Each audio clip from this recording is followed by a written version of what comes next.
Good evening. Today is December 10th, 2019. This is the regular meeting of the Board of Education of Rhinebeck Central School District. Can I have a motion to approve the minutes of the November 26th, 2019 meeting? So moved. Second. All those in favor? Oh, sorry. Were there any changes? Sorry about that. Okay. All those in favor? We have an opportunity for public comment. Okay. Seeing none. We actually have public comment. Okay. Whitney, where's the microphone? Oh, So over I there. just moved over here. Oh. Sorry. Okay, thank you. Hello, everyone. My name is Jonah Carlton. I'm the senior class president. I would like to take this opportunity to invite Mr. Phelan and the Board of Education members to graduation on Saturday, June 27th, 2020 at 6 p.m. We look forward to seeing you. Thank you so much. Thank you. We'll be there. You didn't ask me something. You will let me, I'd like to switch our program around a little bit and invite our Rhinebeck High School student presentation.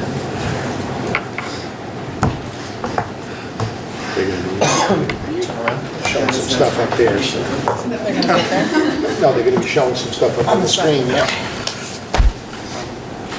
Hello, everyone. It might be beneficial for just to turn your chairs around so you can see the screen. Before we begin, I would like to invite you, if you want to, it's not no pressure, but if you want to, you can take out your phones and download our Rhinebeck Reality app. If you search, oh my god, if you already have it, amazing. Well, it's called Student News Source. It's amazing. It's lovely. There's engagement later. It's so exciting. So my name is Jonah Carlton. And I'm Sophia Rich. And we are two of the three co-editors-in-chief of Rhinebeck Reality. Grace Ellis cannot be here tonight, but she is our third co-editor-in-chief, and she's lovely and amazing. Okay, so we're going to just talk about a little bit of the how, what, and why we do at Rhinebeck Reality. We're going to start with the how, a little bit of the nitty-gritty. And since Grace Ellis couldn't be here tonight, she asked us to show a bit of a video she made detailing some of the features of an article she just recently published. It's one of our best, I must say. Yeah. It's chock full of, everything snow, which is the website that hosts Rhinebeck Reality has to offer. So she's going to tell you how she did it, basically. Take you behind the scenes for a little bit.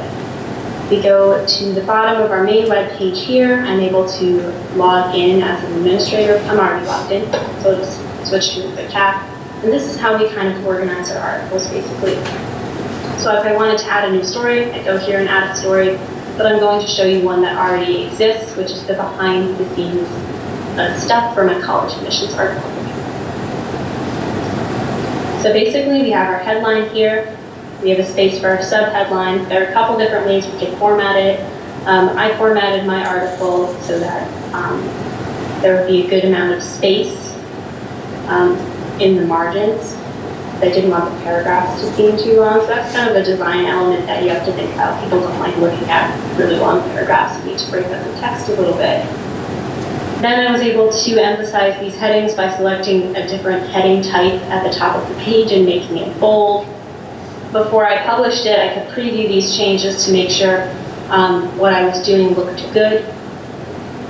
And basically, when other students do write opinion articles, I go through and I look at their articles and I make sure that before we publish anything, I think that they're not being too subjective. I encourage them to get interviews, kind of walk them through the process that I would otherwise do. And then once we're in the final stages, we upload it to this web page and I look through it for grammatical errors and stuff like that, so that we can keep moving forward and posting content that's good.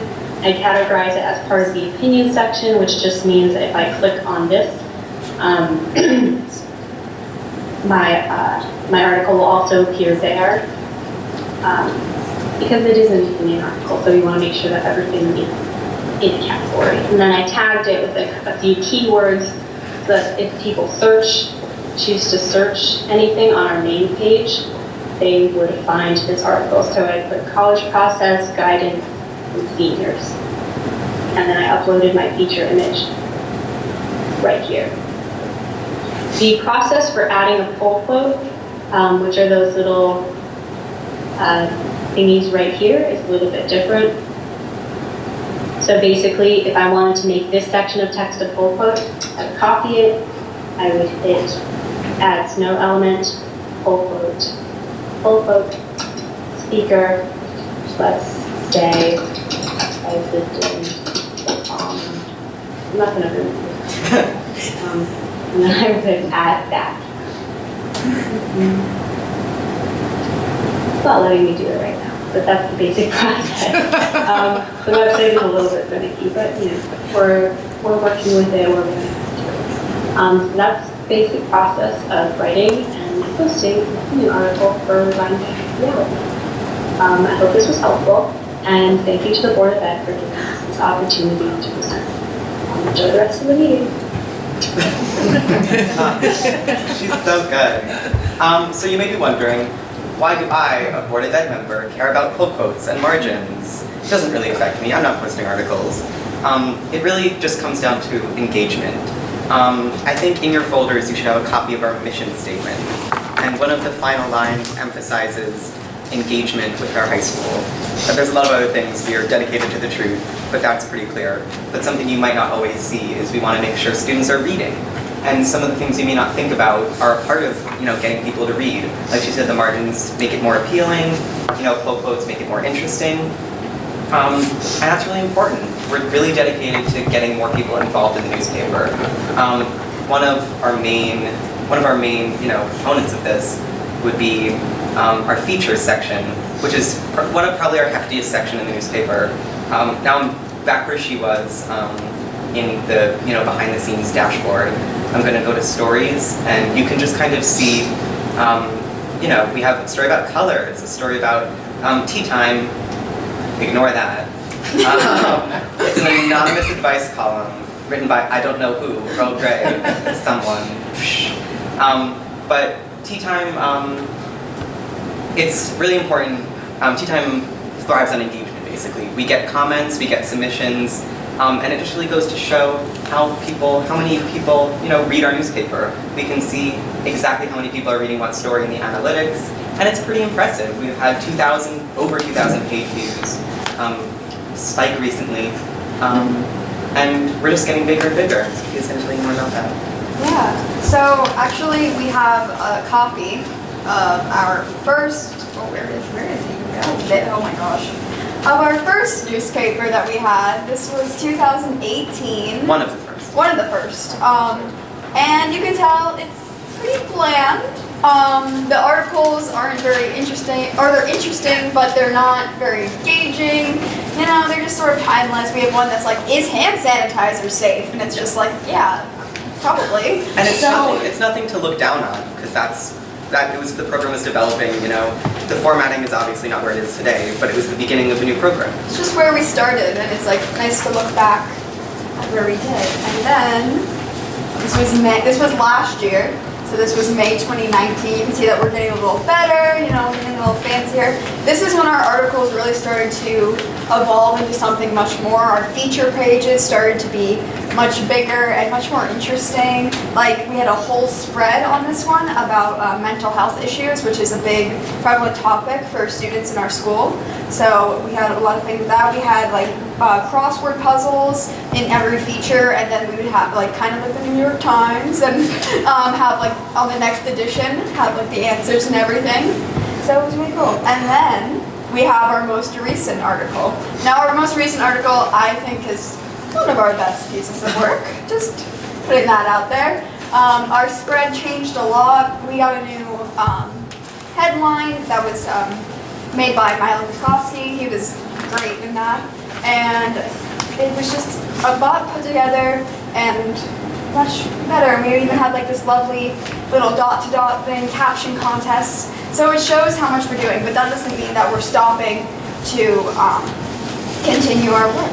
Yeah, so we're really just thrilled that we're growing like this. People are really engaged in all of our features, our tea times. They're commenting on our news stories, telling us their opinions. It's really great. And we're just thrilled that you're along for the ride. It's wonderful. Another thing that we've been doing, which for now is we've been doing a lot of Instagram, which has really upped our reading, and we can post, for people that don't have the app, which everyone should have the app, if you follow Rhinebeck High School, you can see our posts, and we post about articles that we have, we post about what we're doing in journalism sometimes, like a few months ago we were just doing some fun things about different parts of the school and what they mean and how they function, and like one of them that we did was the flag, and we did a whole group project on the flag in our journalism class, and we posted that article that George did, and then we actually had a lot of reads just based off of our Instagram post for it. And we also do Instagram polls, which is what it sounds like. People can submit their ideas and their opinions on questions that we have. Yeah, and we're able to kind of sort through some of the submissions we get and maybe use them in the newspaper as a tea time submission or as a room for debate submission. And through Instagram, we can link directly to our website. So it's really just a great tool to help students get to reading.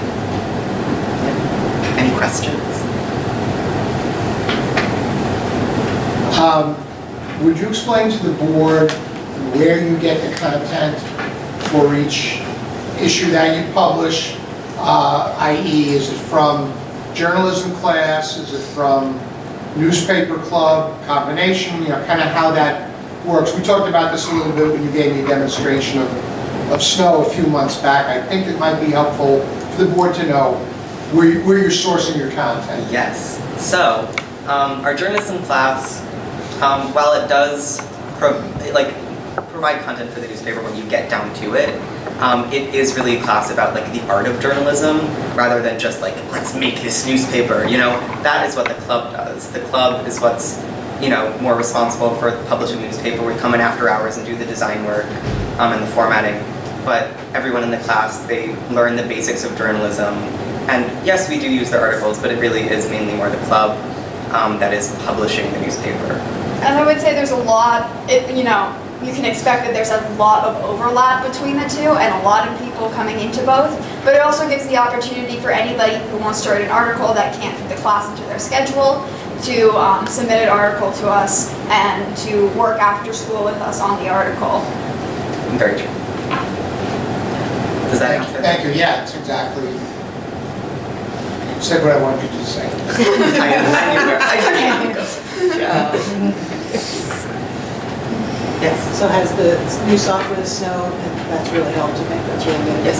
Oh my gosh, we forgot the best part. Oh my gosh, we did. Okay, so we talked about engagement a lot, but we're gonna put it to the test. For those of you that have the app, you may know that we post bulletins every day now. That's something we're responsible for. We post them every day, and everyone should get a push notification because tomorrow's bulletin is just waiting to be posted. Just waiting. This is a big moment, you guys. We're gonna publish it now, and maybe, just maybe. Yes. Coming through. Come through, and then that makes it so easy for everyone to see what's going on in our school community. The bulletin's another big part of our engagement this year. It's been really helpful in actually providing the bulletin to students because while third period there's a few minutes reserved for teachers to read the bulletin, it's not always read, or it's just displayed and students don't hear it. So this year the journalism class and club decided to start recording them the day before and then posting them online. So Emily Lyons and myself, we both report together most days, except for today. As you can see, it's just Emily, sadly. Any other questions?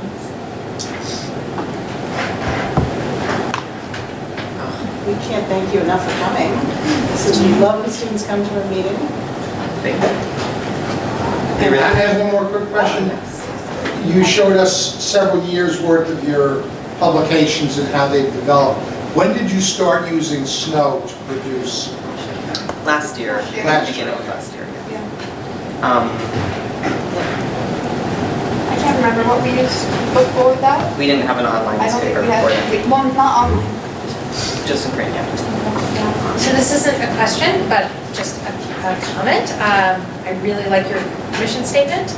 And as somebody who spends their professional life looking at information literacy, and I'm a librarian, I appreciate a lot of the points that we're focusing on here, so good job. I feel like we did work hard on our mission statement, and we not only opened it up to just me, Jonah, and Grace, but we also opened it up to our class because we wanted it to not just be about like what the three of us think, because while we are pulling a lot of the strings and doing a lot of the behind the scenes work, they are also as much a part of it as we are. If there are no more questions, there's an issue, the latest issue of Rhinebeck Reality in your folders. Hope you enjoy reading it. Thank you. Thank you very much. It was Thank very you. informative. Thanks. Now we can all gaze on the stamp. For the rest of the time. Mine says Rhinebeck didn't bring in some subscription. Okay, well, mine weren't even loaded all.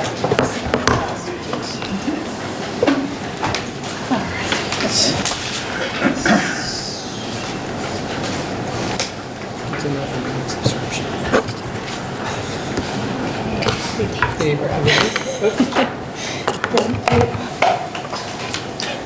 One-man show. Oh. All right, now we're going to go back to our regular schedule, and we're going to have the annual independent audit report. It's Mr. Clemick I'm Dave Gable. and Dave Gable. Come on up. Get up to the mic, Rick. We gave you a packet, and on top of your packet is just a little summary. This kind of highlights everything that's in your packet, from the report to the board, the management letter, and the financial statements.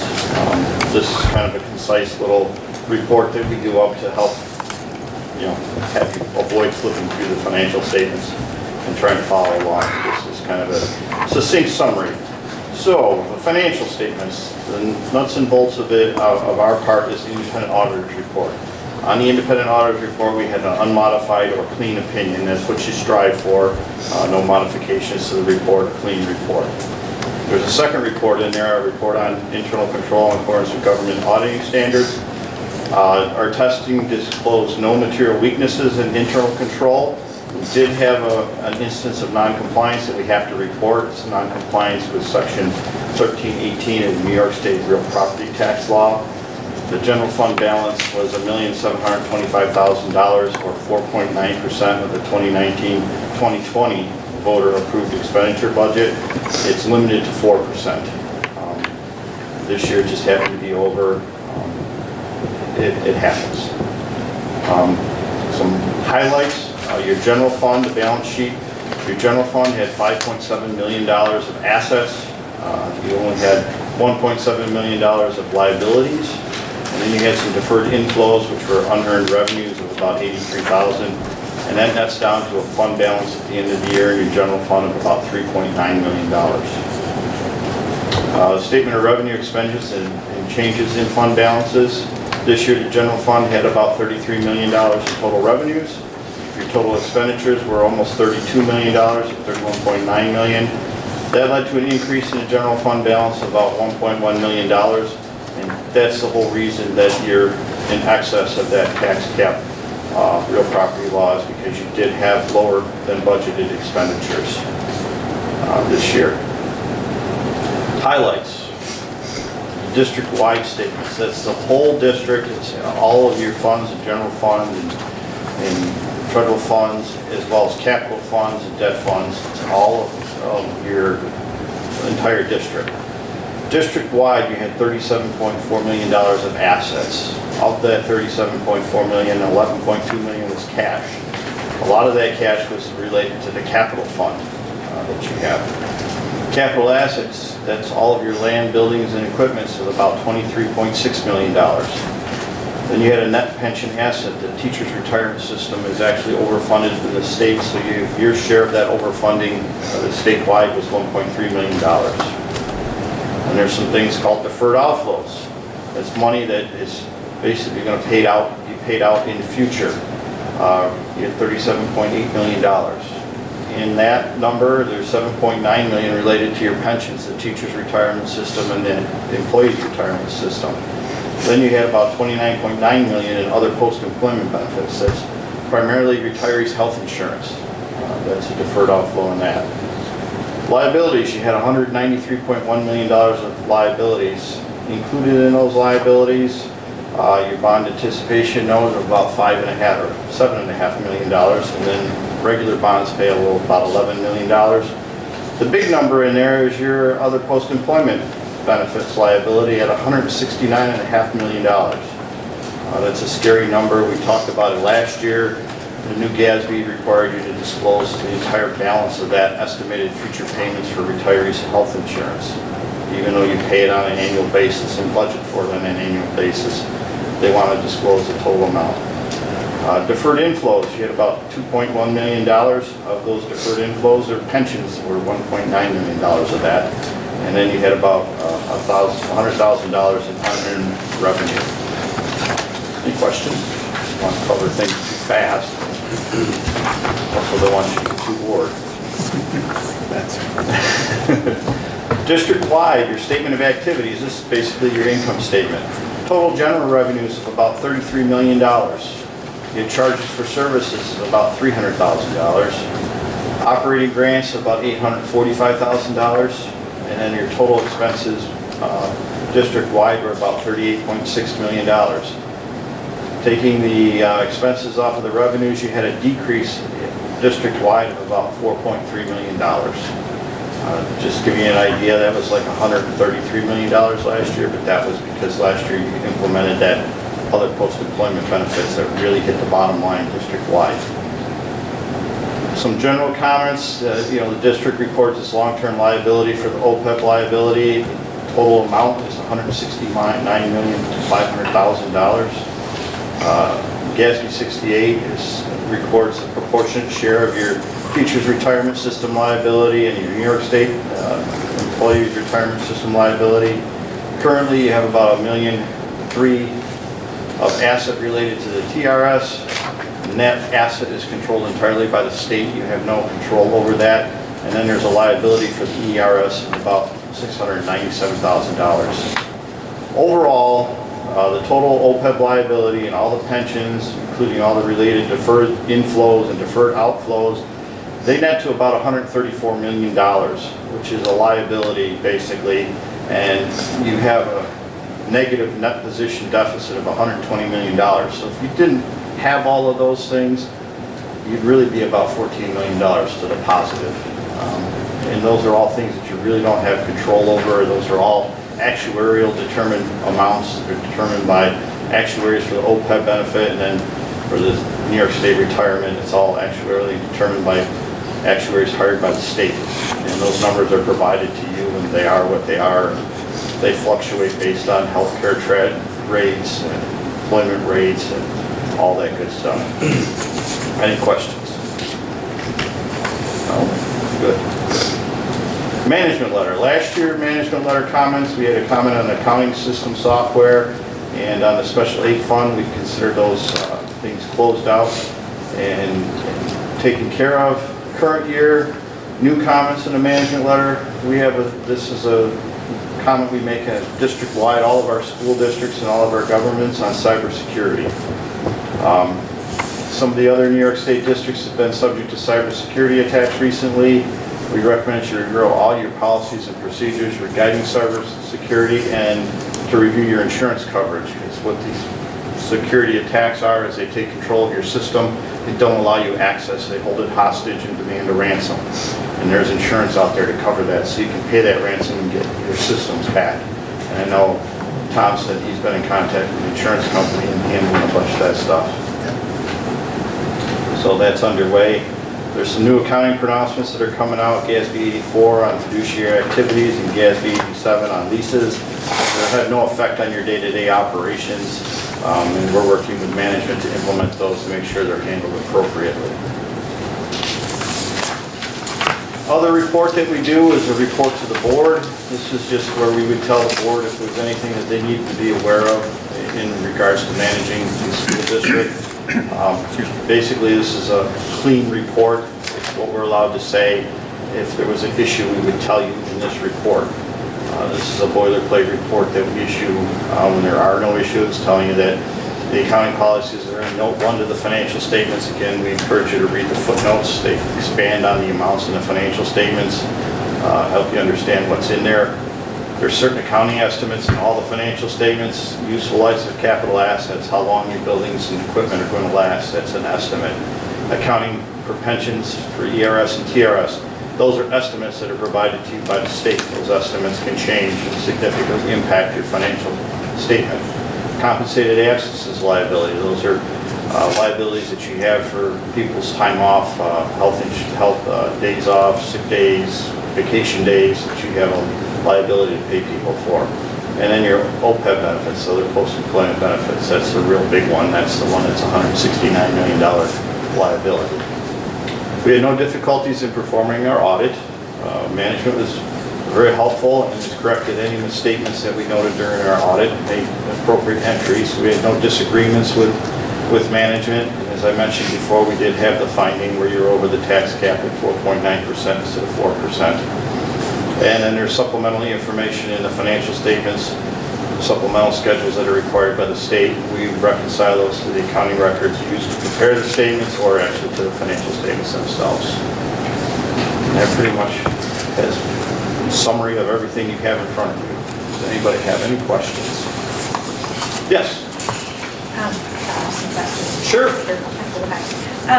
On the first page, Yeah. the last line, deferred inflows, unearned revenue, is that 100,000?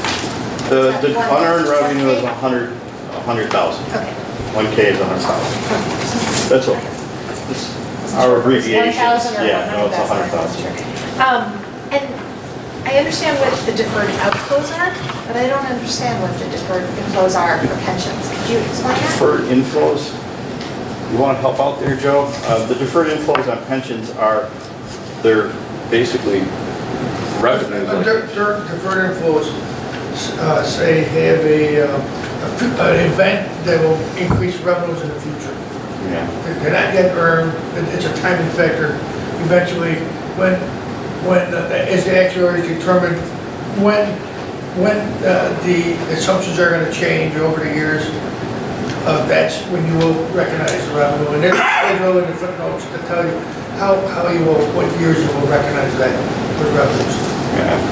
Basically, the actuaries determine amounts, and there's fluctuations in the healthcare trend rates and the interest rates, and they estimate that you're going to benefit in the future to the tune of $1.9 million. So it's not really revenue, it's just... It's a reversal of expenses, kind of, Okay. that you're going to recognize out in the future. Okay. And they have a 5-year schedule of how you're going to recognize those things in their schedules that they provide to you from the state. Okay.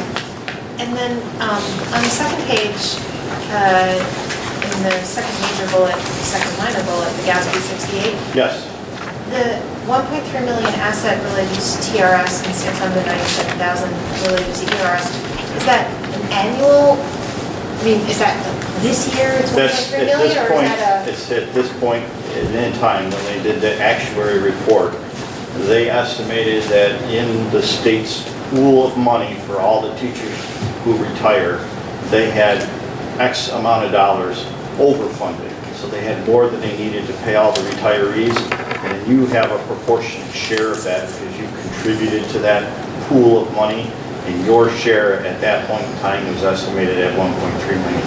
Do we actually get that money? You'll never No. get that money. I didn't No. think so. No.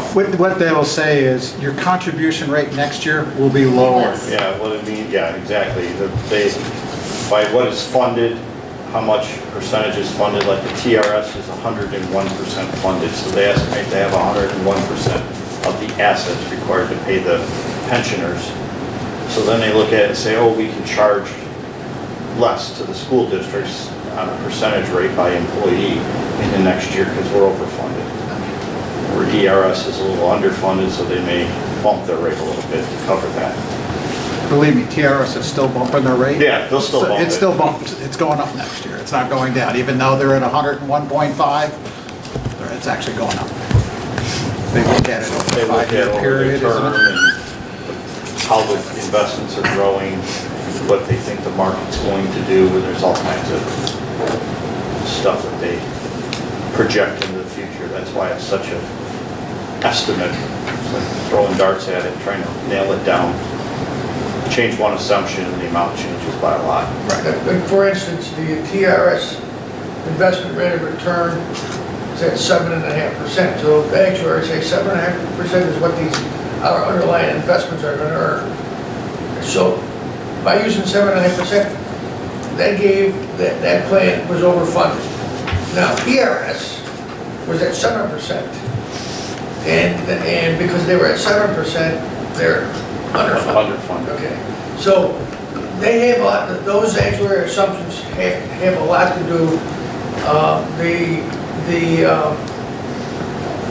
The pension funds for both of them are audited by the New York State auditors, KPMG, and that information is provided to all the districts, and that was what's used to account for these pension costs in your overall business, overall governmental activities. You still have to budget for your normal payments, for your normal budget process of what your contributions are going to be to both the TRS system and the ERS system. And it's completely different than these actuarial reports. And actually, the actuarial report for June 30th of 2019 was published today. Was it? Yeah, I got an email notice late this afternoon that it's published for June 30th of 2019. So, don't know how we look. I didn't know it. I didn't look it up. Anything else? My last question. Sure. Maybe said this and my brain was elsewhere. That's okay. What was the special aid fund? The special aid fund, there's a negative fund balance in there. It's been in there for a number of years. Our recommendation was the board make a transfer to clear that up. And what I think the finance committee decided is they were going to pay that down slowly over time at like a 10%. Like last year, the negative fund balance was like $135,000. This year it's 105 or something, or 10, something like that. So they're paying it down. It happens where that. In special aid means federal grants. Yeah. It's basically Title I, Title II, Okay, that was my question. those type of. Yep. Anything else? Anybody Any other else? questions? Anybody? Thank you for your report to Thank you. to the audit committee earlier. Oh, you're welcome. Thanks. Tom, thank your office for all the hard work. I will thank them. Okay, now we have our principal's report.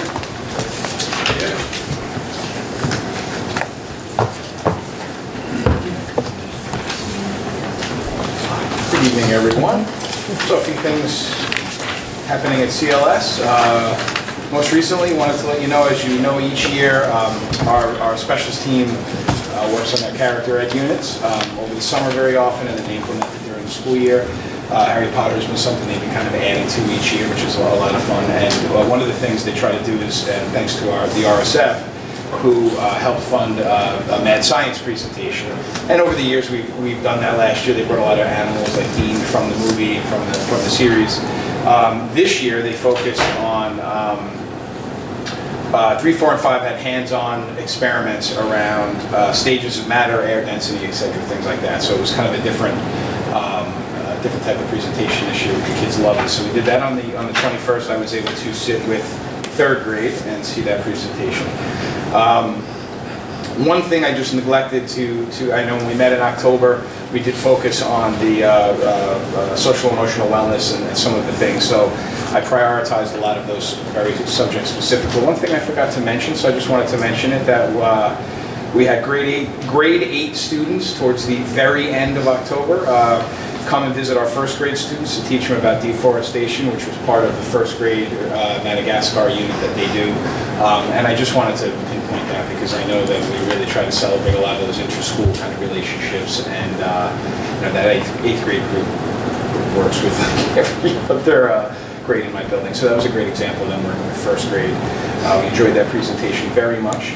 Wanted to give you a quick update on the continuing conversation. As you know, we had a full-day superintendent's conference day mid-November, where we brought Lynn Lyons in and had a conversation with not only the parent meeting the night before, but also we had the entire staff in the district joined us in the auditorium for a full day presentation with Lynn. And certainly the three principals, we wanted to kind of think about how we're going to extend these conversations with our staff. A lot of questions from staff about that. So I wanted to let you know, in my building, what we did was we spent some time at our last faculty meeting, which was the first time we had everyone together since the presentation by Lynn. And we had some conversations. One, we were lucky enough to get a hold of her slide deck from that day. So we kind of reviewed a lot of that, and I encouraged the staff to review it outside of that meeting. And then we spent some time just debriefing. I asked the staff about current best practices that they're utilizing as a result of that day. You know, really the idea of that day was hopefully that they could come and really turnkey a lot of those ideas right from the beginning. And then we wanted to kind of have a conversation about how we elementary schoolized it, I guess, for Chancellor. So we talked about kind of cultivating characteristics like externalizing anxiety, problem solving, working with a growth mindset, etc., to kind of continue the conversation. And then the hope is we're going to meet again at our faculty conference in January.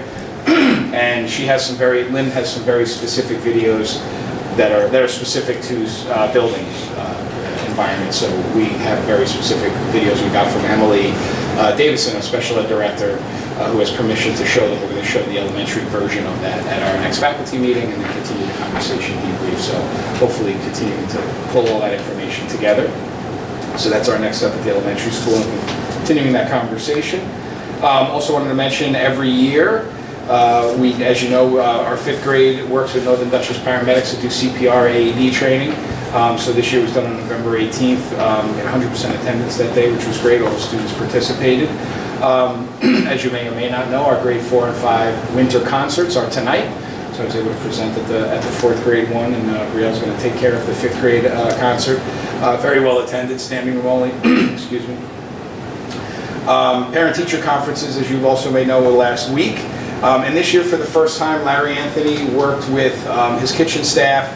I'm on the district-wide health and wellness committee, and so is he, and we kind of discussed some opportunities for him to showcase the work that he does in all the buildings, specifically in my building as well, because we got a new kitchen this year as part of that capital project. So he really wanted to kind of extend that conversation from open house and give families another opportunity to come and visit. So knowing we do childcare in our building, we thought those 2 days parent-teacher conference half days would be a good opportunity for him to do. Him and his kitchen staff came in, they did taste tests. They had an opportunity to talk about the online purchasing system, the school book system. He talked about, he shared with families some of the local offerings that he has on our menu, and then also got to show off the kitchen, show everyone the new equipment and kind of how we do things during the day. So that was something new this year. We thought that was a great opportunity, knowing that we had a bit of a captured audience with most of our families over those 2 days. So I haven't had a chance to see him or catch up with him to see how it went, but I know he was quite excited. They were there both days, and the kitchen staff joined him as well. So I'll be able to report the type of attendance we had next time. And one of the things I loved was he referred to it as celebrating, in their worlds, meals that matter. I thought that was just a great kind of statement, because that really is something I'm sure many of you know Larry has really brought to the district and focused on getting a lot of information from the community and having that reflected in our menus and what we serve our students. So we take much pride in the work he's doing, and I gave an opportunity for him to show that off. I just wanted to mention we did have to reschedule. Originally, they rescheduled reading with Mr. King at Star Library, the second go after the summer edition. But it happened to be election day on that day, so they wanted to make sure they had space for parking and everything. So we rescheduled for the 17th, next Tuesday, so just wanted to let you know from 4 to 5 I'll be at the Star Library. Hopefully they'll need a bigger room than over the summer, so we'll see. We'll open up the auditorium. Yeah, right. Well, they may have to just open the whole children's book area and move some shelves or something. Continuing our work around the board goals, supporting students' social emotional wellness, which I mentioned earlier. I wanted to let you know there's a new development since my last presentation that I wanted to make sure I shared with you. Kevin Yarnell, as you may or may not know, each year we find funding to send him to the Northeastern PE workshops over the course of 3 days. It's a conference. He also presents there, and he came back with some free samples of something called sensory paths for students who need that break. So we started talking about what that means. The two of us kind of really geeked out last week about it. I presented to the faculty, and we have some materials that he was able to secure that'll help kind of, we're hoping to start in the kindergarten wing and then maybe expand in a couple of other spaces in the building. What a sensory path is it's an opportunity for students who kind of have that overflow, especially in the lower grades, kindergarten, and this time of year, very, very often. A lot of kids just kind of need that time for whatever reason. They may be they need a break from the class, and this gives them an opportunity to have, in this case, they're like little frog feet that kind of walk you on the floor. There's like a path that you follow, and you hop from lily pad to lily pad, and then you kind of touch a wall, and they have like a downward dog station, so you get to that point of your downward dog. And, I have to tell you that, there's infinite possibilities, but when he brought it back and we started really looking at some of the ways we could utilize this, him and I have even had the opportunity to do it without the decals on the floor. Most of our classrooms have square, 6-inch square tiles or foot tiles, walking around, just doing a lot of different sensory path with a couple of students that could use it. So we started testing it out. We're really kind of excited about possibly utilizing this strategy with students. We're going to start in the K-wing.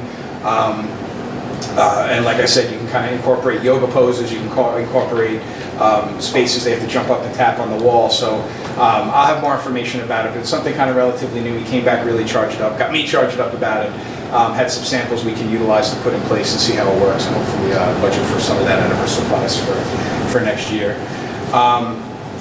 Just a couple of things I always like to let you know around this time of year. One of our favorite holiday season fundraisers is our mitten tree at Chancellor, and I want to let you know that we're in the process up until the middle of this week, collecting donations of new mittens, gloves, and scarves that, as always, go to the Astor Home for Children, so hopefully we'll be able to collect as much of that as possible. And an update, we also do an annual turkey trot right around Thanksgiving. Our CLSPE department usually hosts it. This year we were able to, it yielded 420 items that go directly to the local food pantry. So we just always like to take this time of year to highlight a few things that we do there. On that note, some upcoming events, just a reminder, our PTSO has organized the holiday market at Chancellor on Saturday, December 14th from 11 to 3. So looking forward to that. And just two items I have here. I'll give you more information coming down the pike, but on January 28th board meeting, we'll have Jill Simmons, one of our 5th grade teachers, presenting with some students on flexible classroom. And on February 25th board meeting, some members of our CLS specials team will give you an update on some character ed units with students as well. So some things to look forward to. Any questions for Mr. King? Thank you. Great stuff going on.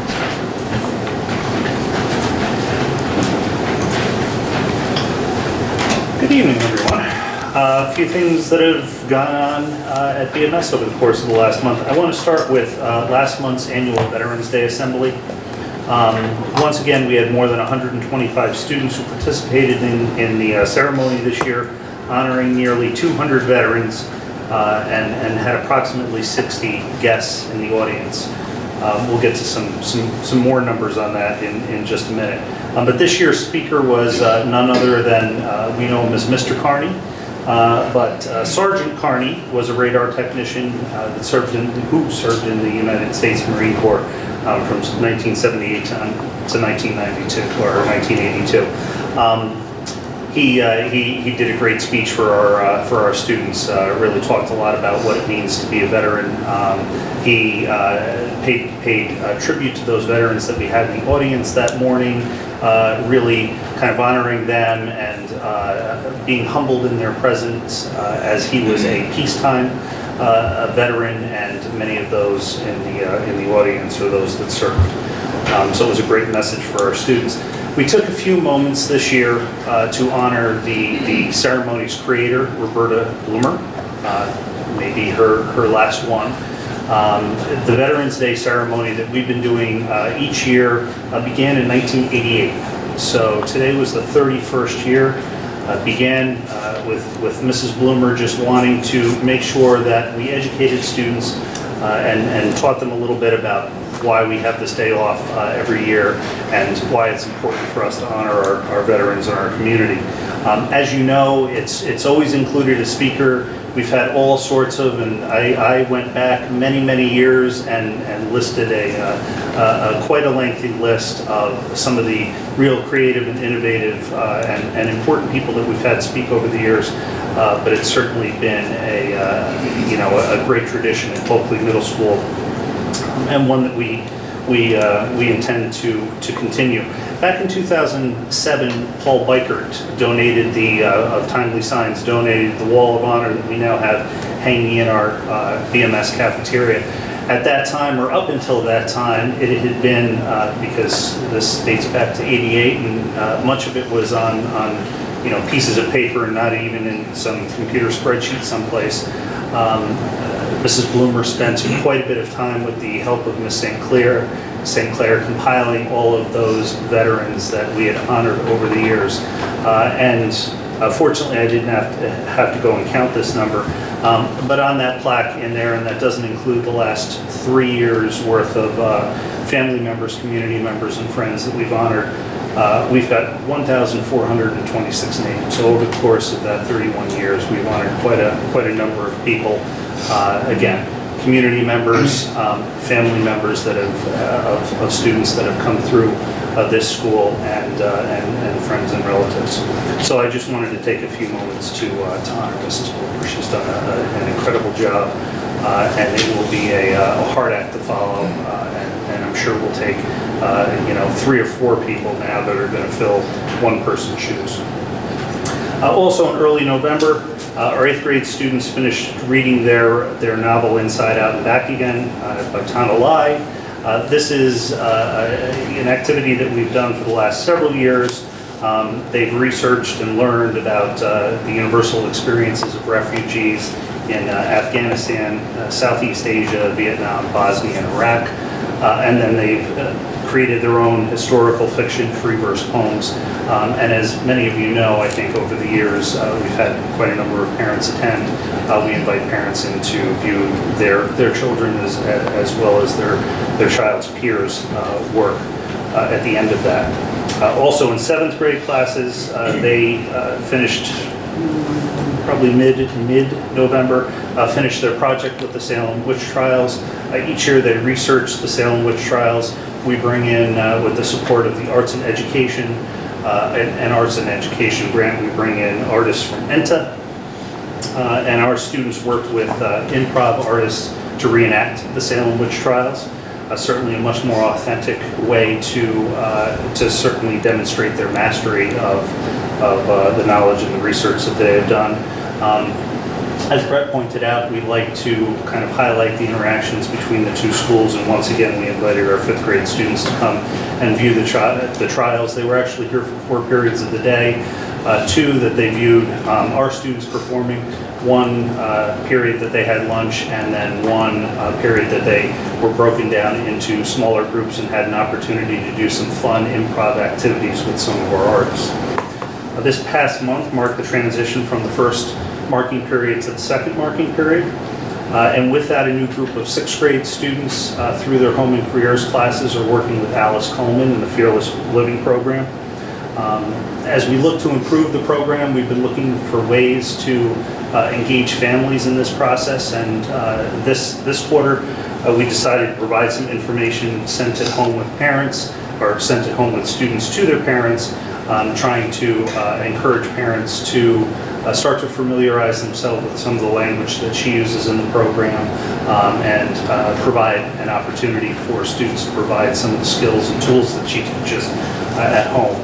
We intend to do a little surveying of both the students and the parents of those students in that class this quarter and see whether or not it's made a little bit of a difference, and certainly something that we're going to continue to work on in the future.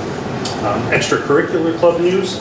The Anthropology Club participated in their final archaeological dig of the fall, working with Dr. Linder up at Bard College. That took place on November 22nd. The BMS Art Club is in the midst of its 10th annual Knit for the NICU campaign. More than 40 people participated in the kickoff party that was held back on November 19th. And blankets are being knitted, blankets, hats, mittens are being knitted throughout the month of December and will be donated to the Vassar NICU this coming Christmas Eve. Last year we donated, we more than doubled the previous year's output, so we're shooting for even more, and I look forward to giving you a final number in January. On other service learning, the BMS Student Council is gearing up for its annual holiday food drive. That's actually going to begin tomorrow. It takes place for a week, tomorrow to next Wednesday, and our goal is always 1,000 items or more. We've hit that goal 2 out of the last 3 years, and they're certainly looking to do so again. And all of those items are donated to a local food pantry right here in Rhinebeck. Tomorrow, members of the Peer Leadership Club will participate in another collaborative event with CLS students. They're going to go over and spend the afternoon reading to and with the kindergarten students. Each year, students in the Computer Science 1 classes work on group projects related to internet safety. They create skits, design and create skits based on common internet safety scenarios, as well as dangerous downloading practices. This year, they've actually invited our 2 SROs are going to come in when they perform their skits and share their insights to some of the topics that the students are researching. In 7th grade social studies classes, they've been working on this for the last couple of weeks, and it's going to culminate, I believe, beginning tomorrow. Students have been studying the road to the Revolutionary War through analysis of primary source documents from the time. Thanks to a lot of organization on the part of Meg Rodier and Mark Berg, this unit's going to culminate with a week-long series of classes beginning tomorrow and ending next Wednesday or Thursday, that are being run by high school students. So we have 5 to 6 high school students that are going to be coming in and running stations as students learn about the Revolutionary War. All of these students are going to be meeting and working with Mr. Frischkin in advance of this, and they're going to be facilitating discussion, and we're excited to have them in our classes over the course of the next week. Our 8th grade ELA classes have just completed a new collaborative project with ENTA. It's titled Media Literacy Exploring Truth. The program allowed students to explore the persuasive techniques of media as they were challenged to employ persuasion in a positive way by using the Declaration of Human Rights to inspire an idea for either a novel or a movie. More than 80, they created posters, and more than 80 of those posters are going to be on display in a gallery event this Thursday night from 6 o'clock to 7 o'clock in the auditorium hallway. And that's going to be followed by our winter band and chorus concert. So please, I invite everyone to attend. It's always a fun time. December 16th, high school band and chorus are going to hold an in-house concert. For the first time this year, middle school students have been invited to attend. We're going to try to put all of our students in the auditorium with the exception of the performers. We'll see how that goes, but the music department is very excited for this opportunity to both showcase the talents of our high school students, but to inspire our younger middle school students as they work their way through into the upper level vocal and instrumental music programs. And then finally, one last music note, our middle school band members are going to be performing at the Baptist Home on December 18th. Opportunity to highlight and showcase our talented students. Any questions? Thank you. I just couldn't agree with you more about the Veterans Day program. It is probably one of the most beautiful programs we have here in any of our buildings. She does an amazing job. Thank you. Yeah, she has done. Yeah. Thank you. Thank you.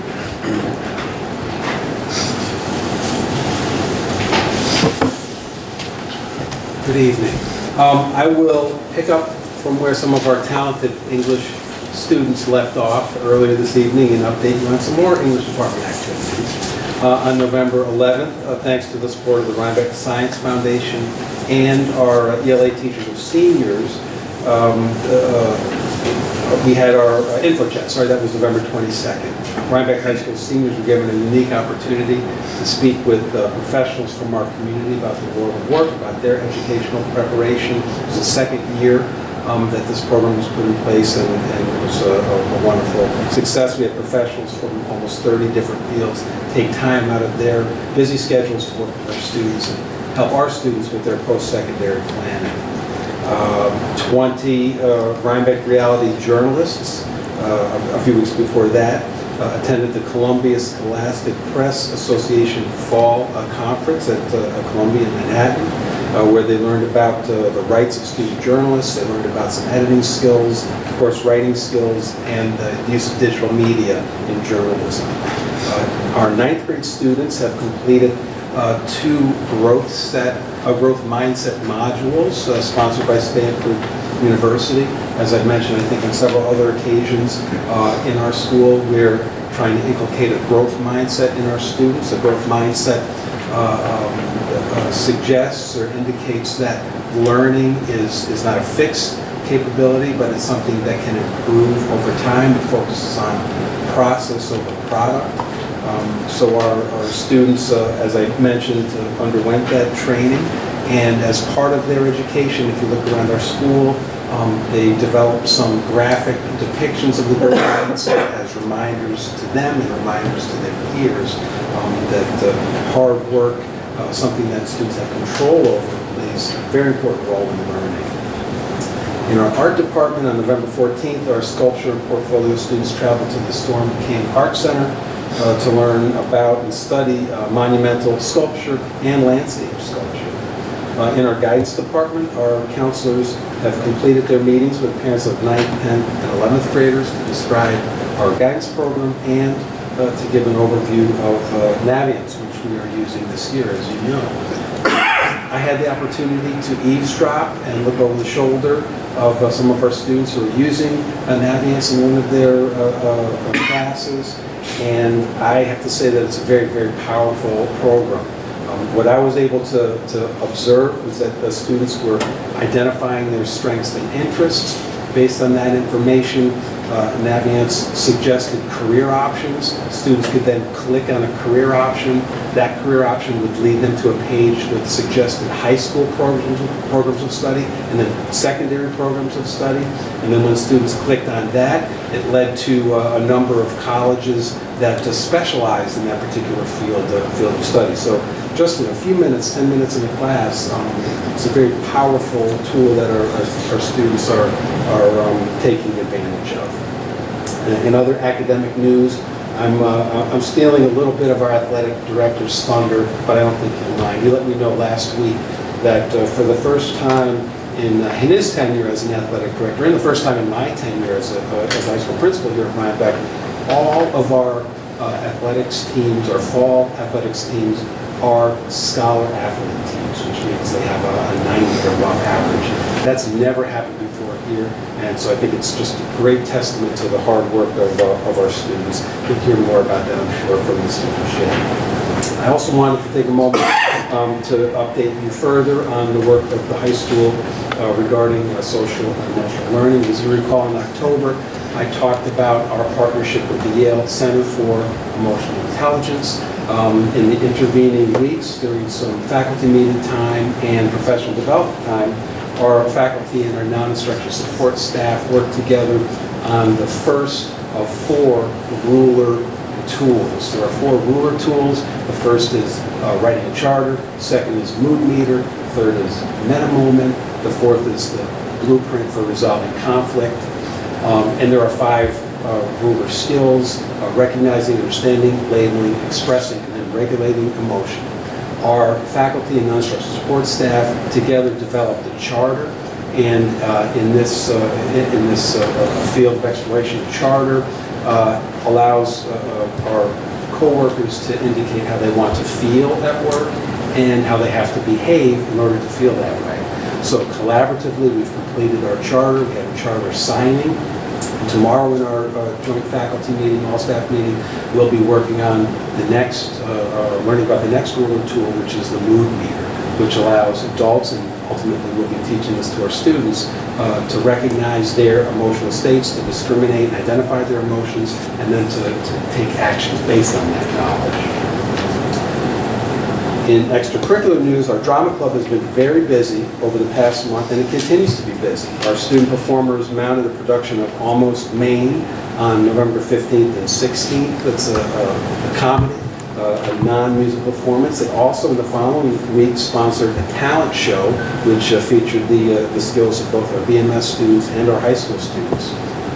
Auditions for our spring musical, Addams Family Values, began today.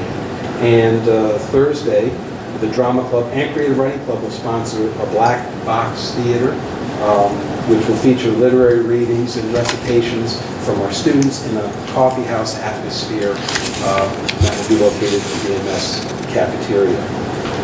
Our Model UN sponsored a school-wide assembly today in which members of the Model UN who attended the World Summit of Nobel Peace Laureates in Merida, Mexico shared their experiences. And our Model UN introduced our guest speaker, our guest of honor today, Kaylee Mycroft. Ms. Mycroft is a South African ability activist. She has cerebral palsy, and she won the International Children's Peace Prize in 2011. Today, during the assembly, she spoke to our students about the importance of being inclusive, of being activists, even as young people, and about their responsibility as young people to make our world a better place. She had a very powerful message for our young people. I have to say, never surprised at this, but I don't think we should ever take it for granted. Our students, our young people, were just a phenomenal audience. They really need to be applauded. We were lucky that Ms. Mycroft was able to spend the rest of the day here at Rhinebeck with our students. She visited our journalism classes, she visited public speaking, our psychology class. She had lunch with our students during period 5, and she was able to meet with other students during period 8 and 9. So it's a very important day for our young people. Our student council has begun conducting town halls after school, and our student council is planning to administer a survey to their constituents on academic stress and to use that data to help plan social and emotional supports for their peers. And of course, that will be in conjunction with our faculty's work. Our National Honor Society is again sponsoring a giving wreath this year. Students purchase gifts for children at the Astor Home. In addition, we'll be inducting our new members of the National Honor Society tomorrow night. Looking ahead, on December 17th, we'll have our Rhinebeck High School Band and Choral Concert. In addition, our men's and women's choir will be performing for the Chamber of Commerce, and will sing for children at the Astor Home on the morning of the 17th. And finally, on December 18th, as you know, at 6:30 in the district auditorium, we will recognize and celebrate the hard work and achievement of our varsity boys soccer team, the Class C soccer champions in New York State. So, a snapshot of the high school. Questions about that report? Can you give me a little background on the growth mindset? When you were talking about it, I was thinking it was ruler, but it's not. And It's then not. how do they merge at some point? Sure, I think the connection between the growth mindset and ruler is the students and adults being able to identify their emotional state and then take steps either to change it or to remain in that emotional state. So in terms of the growth mindset, where the focus is on work and on persistence, when a student, and let's say when an adult or a teacher is struggling with a concept or struggling with an idea, the ability to pause, identify that the struggle is occurring, identify perhaps that there's a little bit of frustration, then take steps to work around that frustration. That's where growth mindset ruler would I think mesh. And what grades were that training? The growth mindset was that training is designed for 9th graders. It comes from Stanford University, the Public Education Research That Scales. PERTS is the acronym, and these modules are available and designed specifically for 9th graders.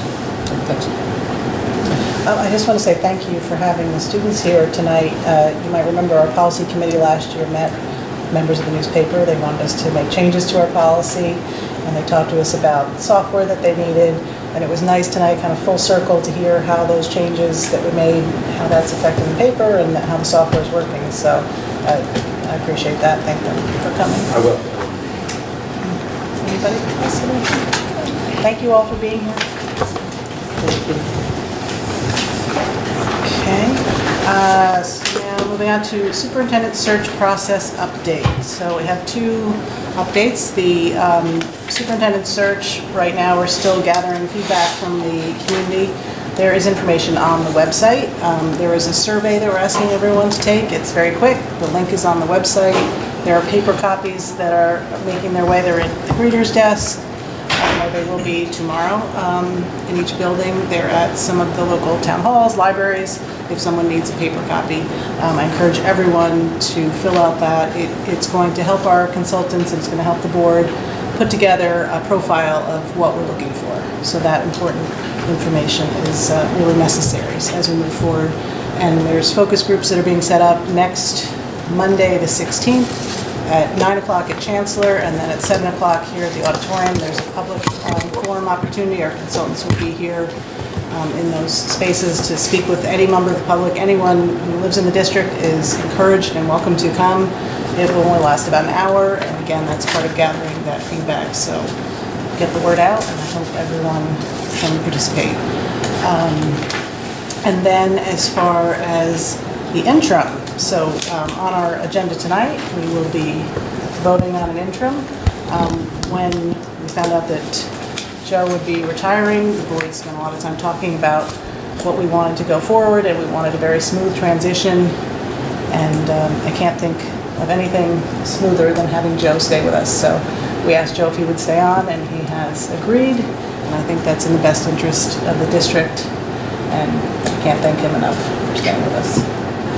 So that's where we are on the superintendent search and on the interim. Moving on to board committee reports. Long-range planning. Those are mine. So we started out talking a little bit about merger since it came up on Rhinebeck Moms and Dads as in one of the comments. We didn't officially look at a merger study, but we did discuss mergers quite a bit. At the time of a 3 to 5 year goal, it didn't seem like Rhinebeck was in a position where we needed to merge, and there really wasn't any interest in any other districts that wanted to merge, so we didn't go down that path.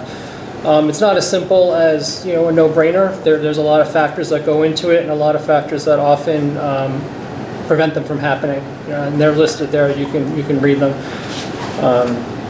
Then we talked about our letter that's going out to the staff on listening sessions, where we're going to kind of just talk about what we've gone through with long-range planning, what we'd like to kind of hear back from them on some of the ideas that they have on, you know, handling, declining enrollment, and also tax cap for considerations. That meeting looks like it is going to be the 9th, so that's a little bit more information than on the sheet. That's about it. Questions for long-range plan? Personnel? That's me. We continued to discuss some of the issues that we had discussed last month. So we are, this is a new issue. We're trying to create a new job description to support the possibility of renaming and reconfiguring the current position of district treasurer to that of an assistant business administrator to involve additional duties that that individual may need. So this job description needs to go to the Dutchess County Personnel for review for civil service classification. Last month we discussed the shortage of certified substitute teachers, and we talked about increasing the pay to $10 additional a day to be more competitive with our neighboring school districts, and we plan on implementing that salary increase as of January of 2020. We also discussed hiring tutors to provide educational services for students who are unable to attend school for prolonged periods of time. So we currently had 3 people in this position, and they have found full-time jobs. So the district is discussing creating 1 or more part-time positions to fill this need, so that we can, because we by law need to provide educational services for children who are not in school. And finally, the committee was presented with some information regarding an upcoming tenure appointment. And we just had a brief discussion about that. Any questions for personnel? Finance? Those are Matt's, so I guess I'll read them. We started out talking about the cafeteria financials. Last year, the cafeteria did make a profit, which is a nice change from previous years. We didn't think that that was going to be something that would be the same magnitude going forward, but it was kind of nice to see as a one-off. We talked about the level of participation in the breakfast and lunch program. Lunch is down a little bit, but breakfast is up, and we think that that's due to the district participating in the National Free Breakfast Day that just made more of an awareness that the breakfast is there. Next, we talked about the Cold War Veterans Exemption, which I think we talked about at last board's meeting. Those have been taken away and kind of put back through the village and town. There's 2 school districts that do provide those, Taconic Hills and Wabagers. So Tom looked at the numbers. There's about 17 residents that currently get that exemption. Then we looked at the general fund, and you got a better report of that from the audit committee today, so we don't need to discuss that. And we talked about the Unified Grant Guidance, which is an issue by the federal government. They're trying to standardize how grants are applied for, what information is included, and deadline for that is early next year. And then we looked at Every Student Succeeds Act. It's kind of the transparency reporting and financial reporting that has to go into effect for this year, well, next year and the year after. Then we talked a little bit about some of the programs that Christine and Tom went to Saratoga Springs for a management workshop, bringing some ideas back to Rhinebeck. And then Joe gave us an update on a nonprofit status at Wells Manor. We have a pilot. Oftentimes these things we're not included in the decision making as the Board of Ed. They're handled from Dutchess County, but we just have to have the effects of it. The next meeting is January 2nd. Questions for finance? The Cold War, and this is a Tom question, but is that something where we decide an amount? Or is it Well, there's 2 options. I think there's a 10% and a 15% option. Okay. I think it's a difference. I think one's $8,000 exemption, the other one's $12,000 exemption. And it's up to us which one to choose. I think we looked at it overall. I mean, the impact is very different than it was for alternative veterans. Alternative veterans was about $100,000 in tax, I don't want to say deferral, but spreading out. This is about $3,000. This is a lot. Couple lower. cents. It's a lot lower in the amount and the number of people. Like I said, we have 17 who in the town of Rhinebeck or the village are signed up for town and county exemptions at this time. So it is possible we'll pick up others from other towns, and maybe if this becomes known more, maybe more people will come out to look for it.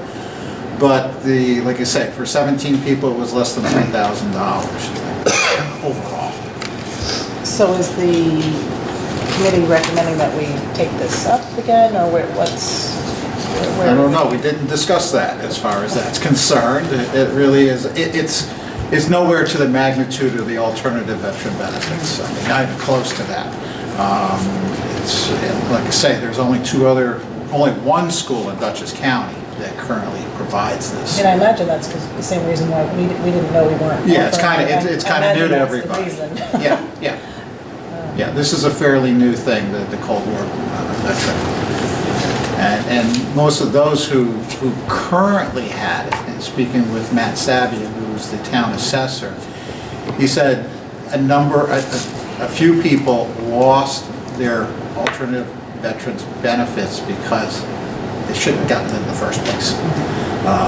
So anybody who did bring forward their thing and they re-looked at everything again, some people they determined should have never gotten it to begin with. But anybody who's deserving of it will get it, as far as the alternative benefits. So I know you received a couple phone calls, but it's because they got it inadvertently in the past. And if, obviously if we took action on this for next year, is there a deadline when we would have to? Yeah, we would need to file it with our each of the towns by March 1st. So we would really, if we did want to do this, we'd really want to do it by the second meeting in January. We could bring it up at our January Finance Committee meeting to see whether or not that's something we do want to recommend to the board, at least from the Finance Committee. But that would give us a whole month to get in contact with our 6 taxing agencies to let them know that we're accepting these now. That makes sense, and just, tell me if I'm wrong, but just like the other exemptions, that $3,000 is spread out amongst the other taxpayers. It's not- Correct. It's not lost, and it's not picked up by New York State or anything of that nature. It just gets redistributed over the rest of the taxpayers. So I would say that makes sense. So when we offered the original exemption a couple of years ago, Yep. I think we determined that the average homeowner, the impact was about $20. Correct. So that's Going to be far, about far less, about just a buck or a few two. cents Yeah, a buck or two. per taxpayer. And you mentioned that there are 17 people currently signed up for that exemption, Yes. is that right? Yeah, correct. From the town of They're getting Rhinebeck. it from In the the, town of they're Rhinebeck. getting it for county and town tax purposes. But also that it's a relatively unknown exemption. Could it be more people show up? Do we have any idea how Certainly. many people it might be? Do we know, does the town know how many Cold War Nope. veterans? Nope, they don't know. The only thing that I have to say, it's not for, and this is one of the things I thought of too, if you take a look at it and read it closely, it's for a very limited group. So this only goes through 1991. So between the end of World War II and 1991, the end of 1991, it only applies to those people in that age frame who weren't involved in Vietnam, Korea, and World War II, and yeah, at that time. And there's We- gaps. we- Non-combat. Non-combat, veterans. so that's where I would get picked up. I'm not a combat veteran at all, I was in the service. I would be eligible for Cold War, because I served during that time, and I didn't get an expeditionary medal. I was there, but only for a day, that didn't And qualify Tom, for anything. there, according to this, right, there's gaps, like, so if you were Korean War end in 55, but then it doesn't pick up again until 61, Vietnam, right? So, yep. so it's not in that whole time period, it's not from 1941. Correct. It's just, Is from 40 whatever to 91, But- except for those Those periods of incidents time. which are already covered under a different veterans exemption. Correct, oh, okay. correct. All right. Any other questions on this? So I guess finance will talk it over and, Should make a decision if we're going If to to make do a anything recommendation, at our next meeting. okay. That's all our reports. Good news. We have a lot of good news from our principals, Yeah. but don't have any other good news. Anybody? I have one thing possibly, and I don't recall whether I brought this up at a prior meeting. Did I bring up anything about the stop arm cameras? Did I mention that at one of our meetings? No. Okay, so then this is good news. I got a call about a month ago from somebody from Dutchess County. I have his name here someplace, but his name's not really relevant. And you may be aware that, maybe it was over the summer and the spring, the state legislature approved legislation allowing school districts to put cameras on their bus arms to record motor vehicles that passed stopped school buses. Okay? So that sounded like a great idea. You didn't get stopped, Joe. What's that? No, I did not.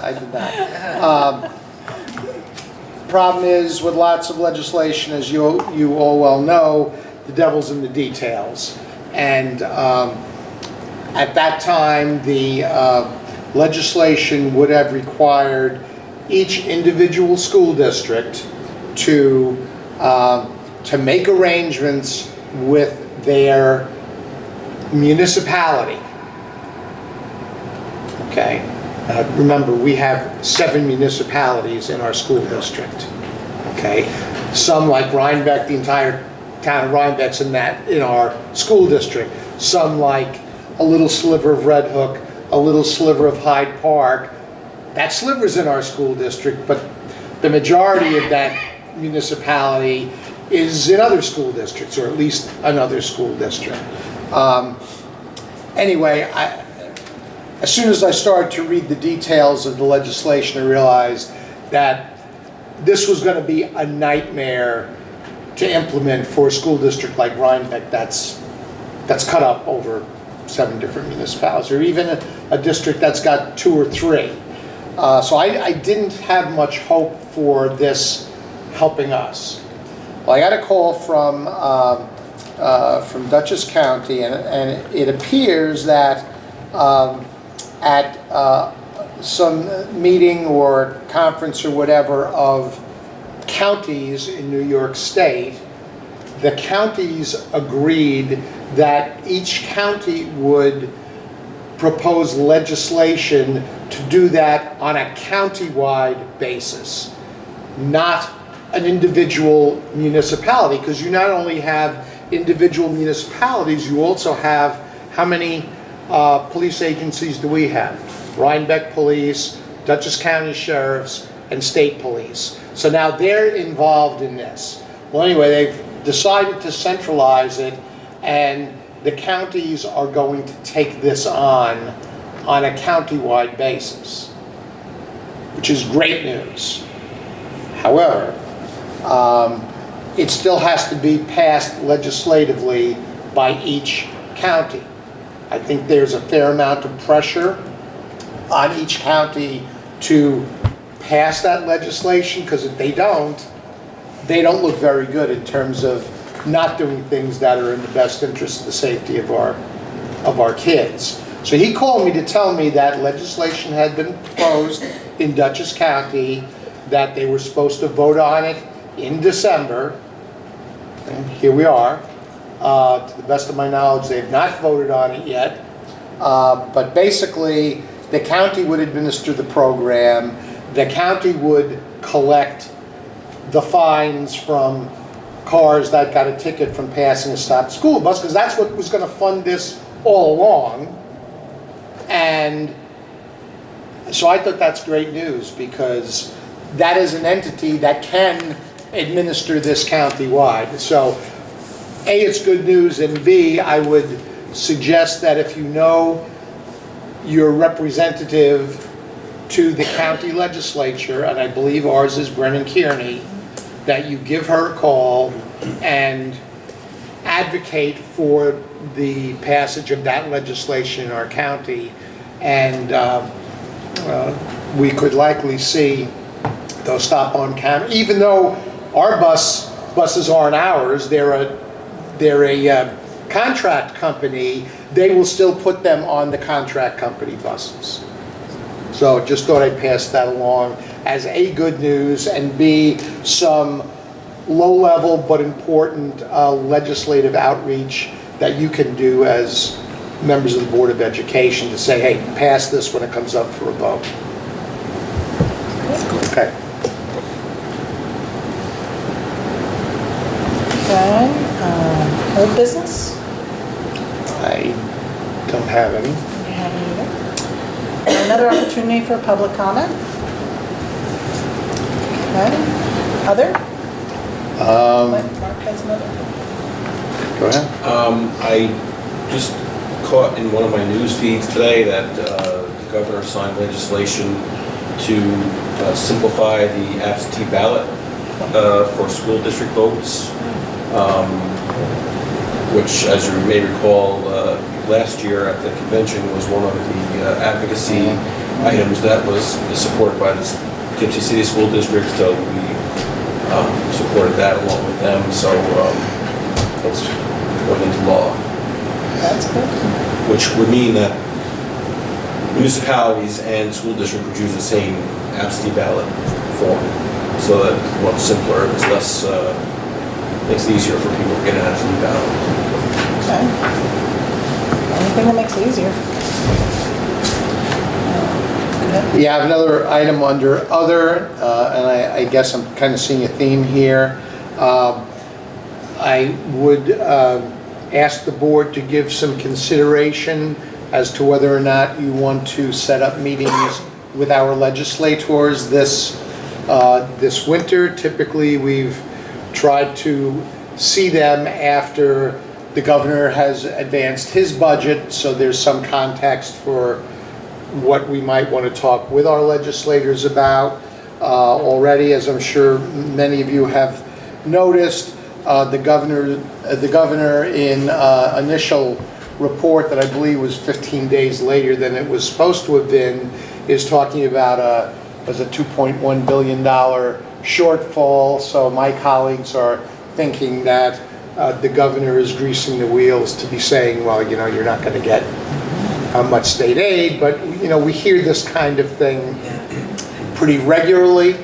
But if it's the will of the board, I will have my trusty assistant, Whitney Drucker, start to contact our 3 legislators to set up a meeting, and obviously we'll need a critical mass of you guys to come along to meet with those 3 individuals.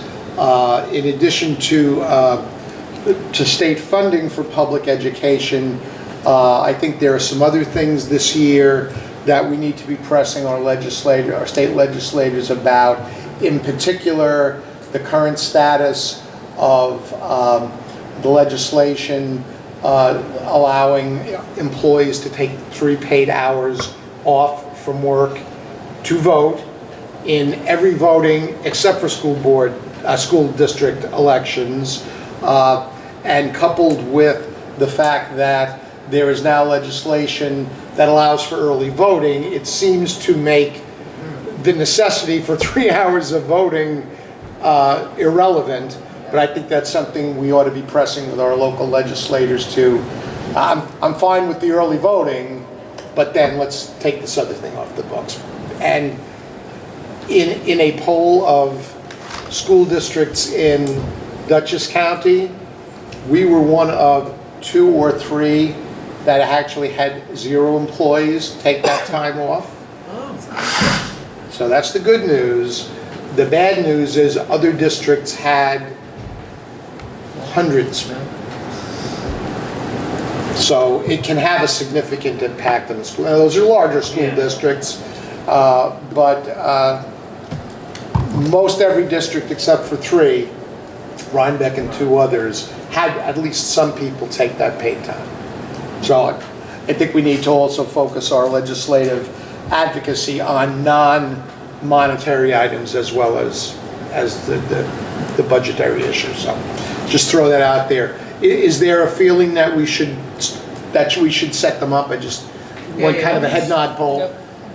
Okay, so we'll start working on that. They probably won't happen until late January or early February anyway. So. When do you want a snow day? Whenever we go to Mr. Cahill, that is definitely a snow day. Yeah, pretty much does. Apartment buildings he knows so much about. He knows a lot of things about a lot of things. Yeah. Okay, thank you. All right, we'll move on to action items. Can I have a motion upon the recommendation of the superintendent of schools to approve the following consent agenda? So moved. Second. All those in favor? Motion passes. Can I have a motion upon the recommendation of the superintendent of schools to accept the independent auditor's report for the 2018-2019 school year? So moved. Second. Any discussion? All those in favor? Motion passes. Motion to approve the appointment of Joseph L. Phelan to the position of interim superintendent of schools effective February 5th, 2020. So moved. Second. Any discussion? Again, thank you, Joe. All those in favor? Motion passes. Motion upon the recommendation of the superintendent of schools to approve updated non-unit salaries for 2019-2020. So moved. Second. That just for everybody's information, that addresses the increase that Jackie mentioned earlier in her personnel committee report, $10 increase per day. It's not a per hour increase, that's a per diem increase for teaching assistants, non-certified teacher substitutes, and certified teacher substitutes. Any discussion? All those in favor? Motion passes. Motion upon the recommendation of the superintendent of schools to approve Kathy Giles as .2 FTE per diem substitute for the RHS design and drawing for production class as needed. See attached. So moved. Second. Any discussion? All those in favor? That motion passes. And can I have a motion to adjourn? So moved. Second. All those in favor?